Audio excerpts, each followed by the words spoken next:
Bonjour, mon nom est Pierre Doré, pour ceux qui ne me connaissent pas.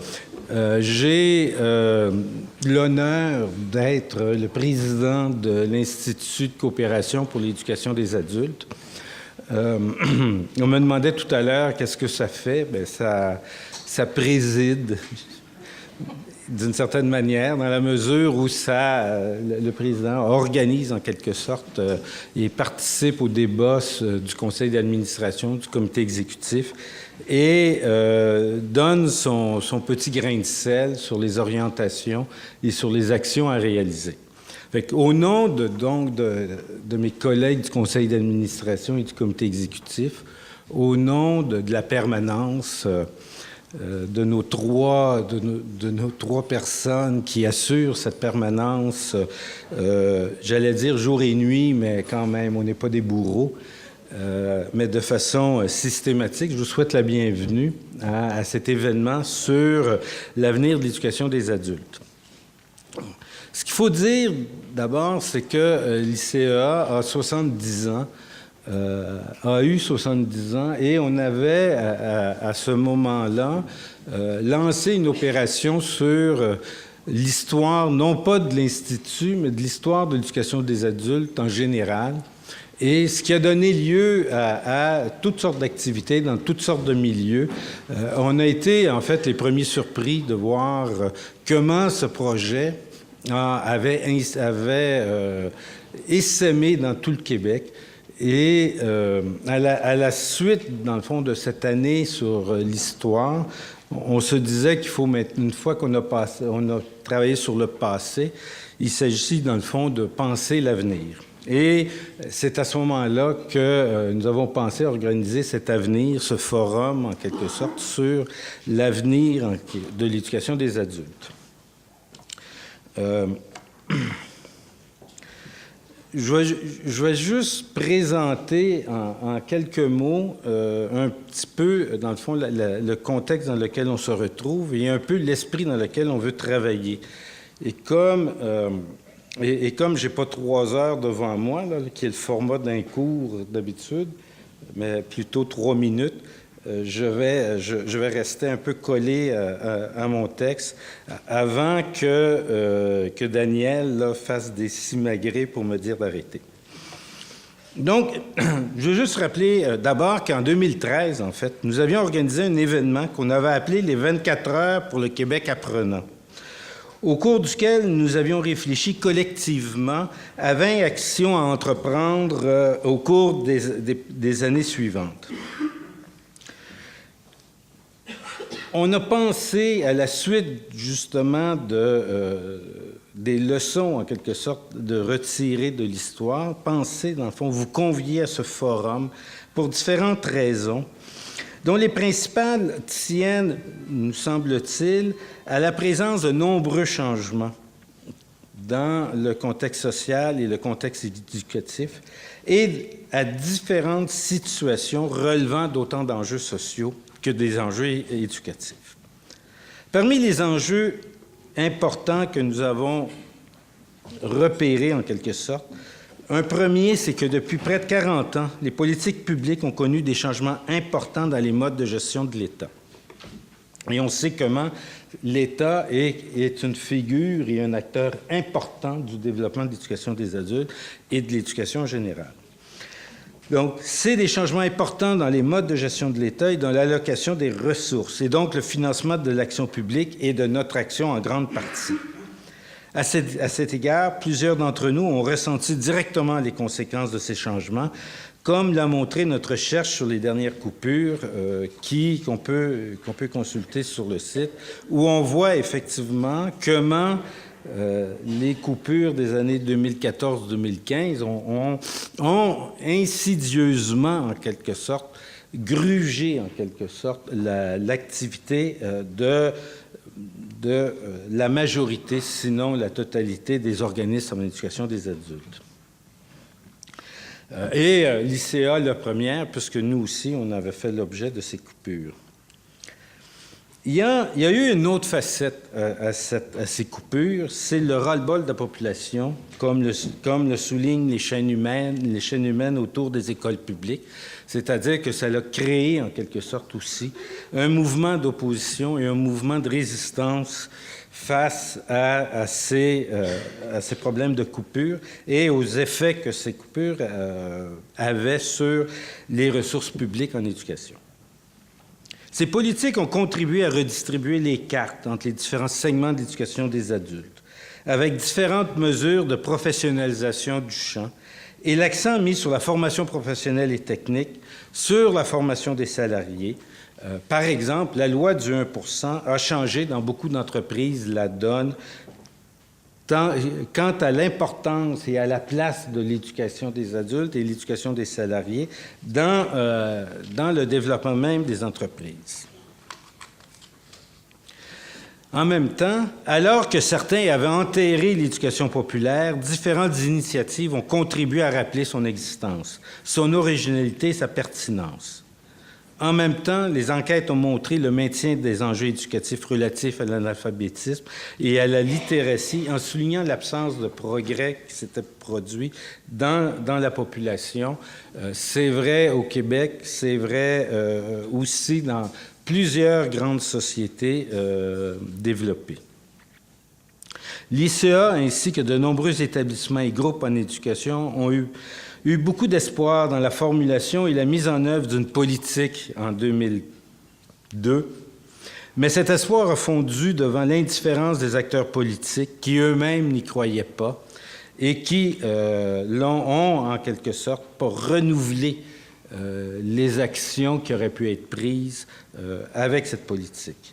L'ICA en est même venu à se demander très récemment, l'année dernière, si nous devions poursuivre notre revendication historique d'avoir un renouvellement de la politique d'éducation des adultes.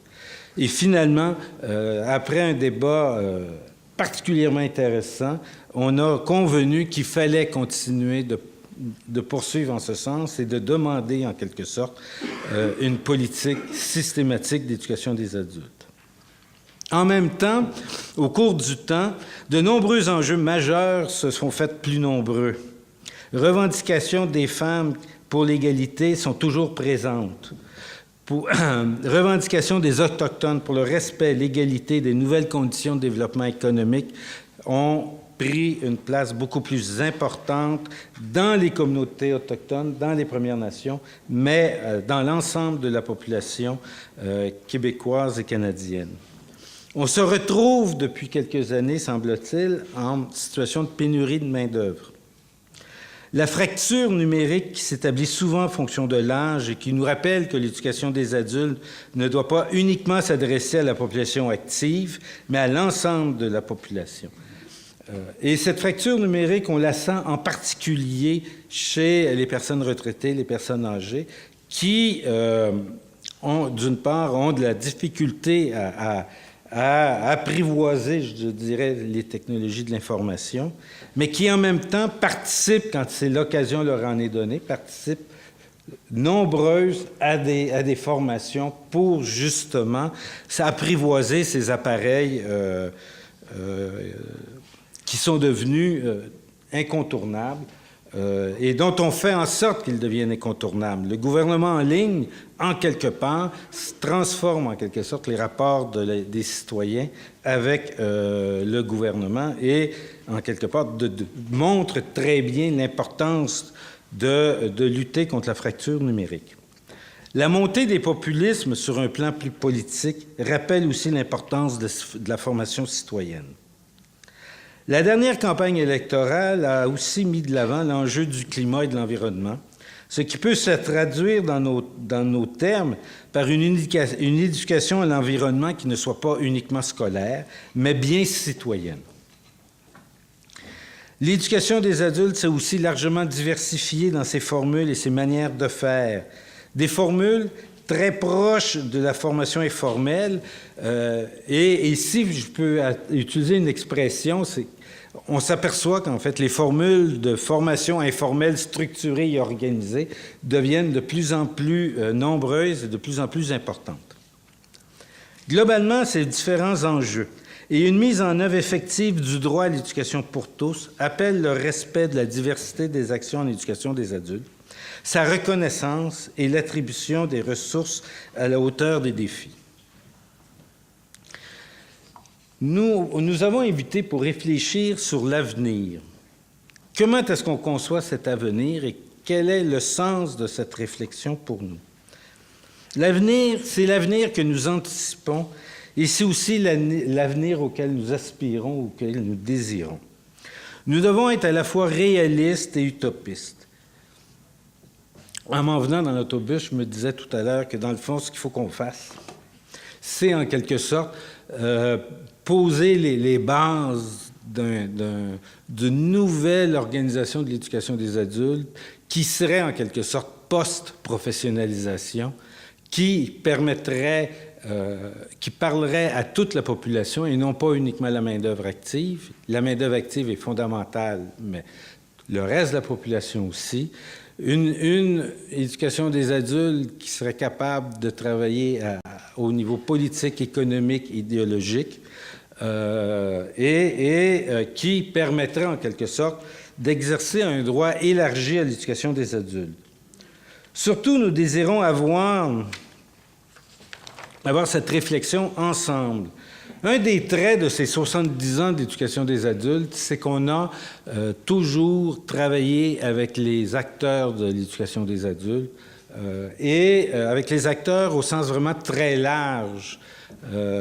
Bien sûr, les acteurs qui sont directement dans le système éducatif et dans tous les organismes populaires d'éducation, mais de façon beaucoup plus large, dans tous les milieux sociaux où on se préoccupe en quelque sorte des questions et des enjeux de formation du personnel, des enjeux de formation des citoyens et d'enjeux de formation des membres.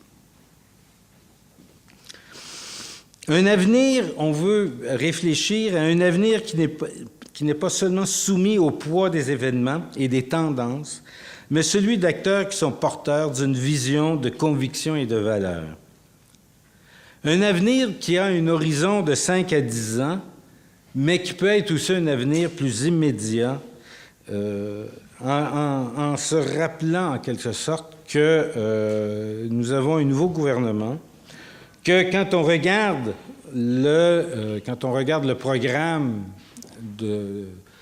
sur lequel s'est fait élire ce gouvernement-là, l'éducation des adultes est pour ainsi dire absente. Et il y a, je dirais, vous allez dire que je vais faire preuve d'optimisme, ou bien que depuis le 17 octobre, j'ai consommé légalement toutes sortes de substances.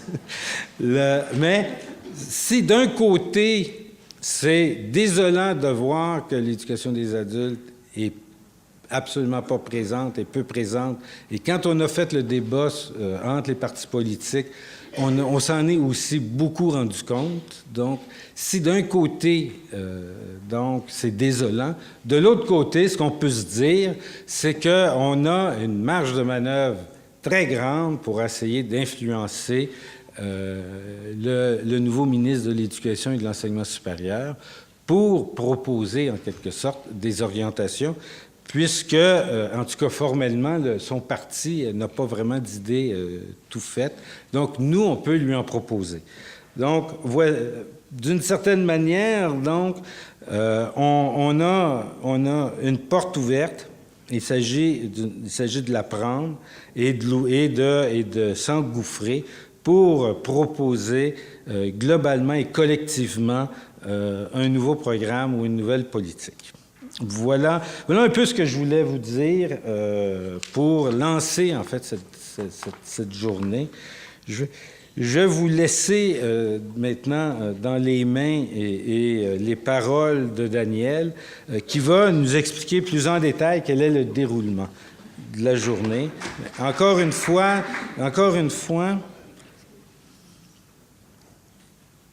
je pense que la centaine de personnes réunies ici, on peut, me semble-t-il, proposer des jalons qui vont nous permettre d'agir et d'intervenir dans nos milieux et auprès des pouvoirs publics de façon intéressante pour l'ensemble de la population du Québec. Merci.